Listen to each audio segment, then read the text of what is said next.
Intan Paramaditha.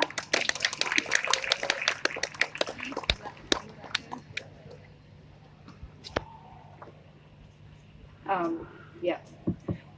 Thank you very much. It's really wonderful to be here. I was involved in the conversation last year to conceptualize this festival, and I'm very happy, and I'm really proud to see how this festival has evolved.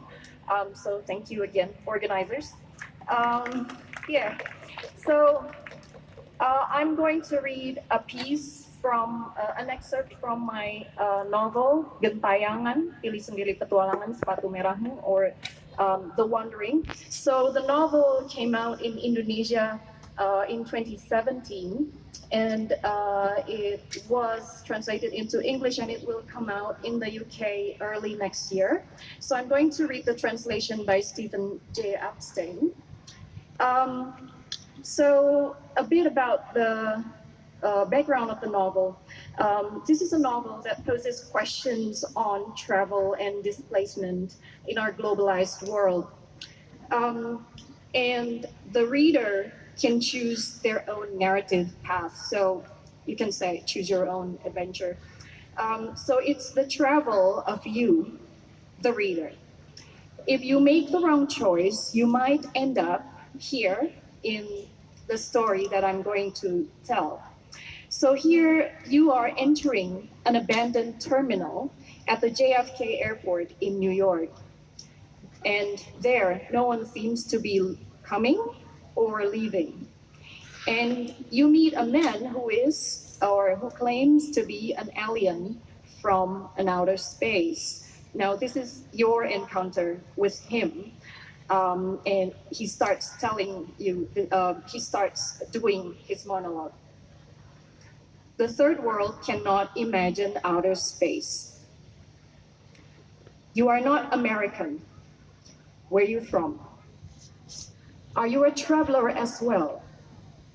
I learned a great deal about you before I journeyed here. Your wanderlust is rather extraordinary.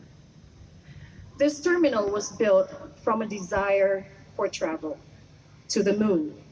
Yes, it is only a matter of time before you finally go to the moon. You will puff yourselves up with an absurd pride, perhaps even commemorate the occasion with the planting of a flag so laughably primitive. Just a moment.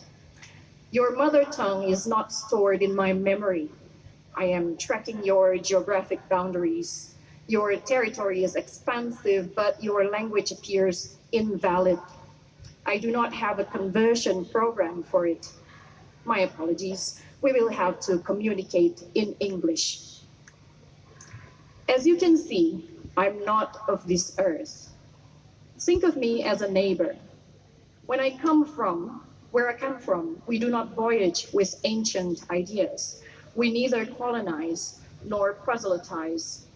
Here, everyone is eager to go elsewhere.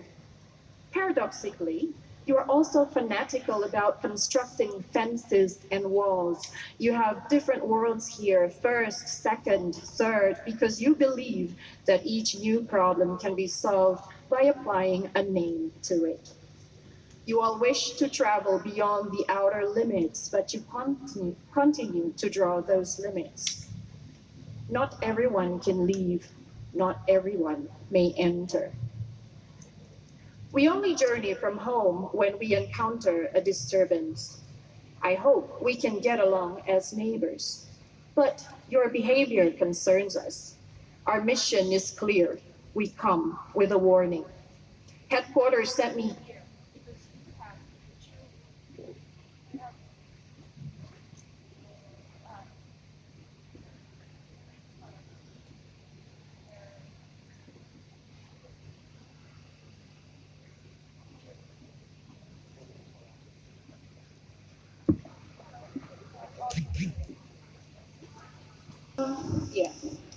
Headquarters sent me here because you have truly diabolical notions about technology. We do not use nuclear weapons. Your information and communication technology is backward. but it is sufficiently developed to spread rumors and cause the occasional hanging of a witch in villages. Are you a communist? Since you are so primitive, you will destroy one another before long. Yes, our mates with bones, and the ultimate result is mutual slaughter. I told you this before, and I do not lie. It is not safe here. There is no hope for the planet. We have chosen several specimens to rescue. You are among them. We have to hurry, as my ship will depart soon. Y3A has prepared everything. Oh, you will get to know Y3A later. He is 8 feet tall and seldom speaks. His eyes shoot lasers that have the power to disintegrate anything in their path. Fear not, however, for he is only in charge of security.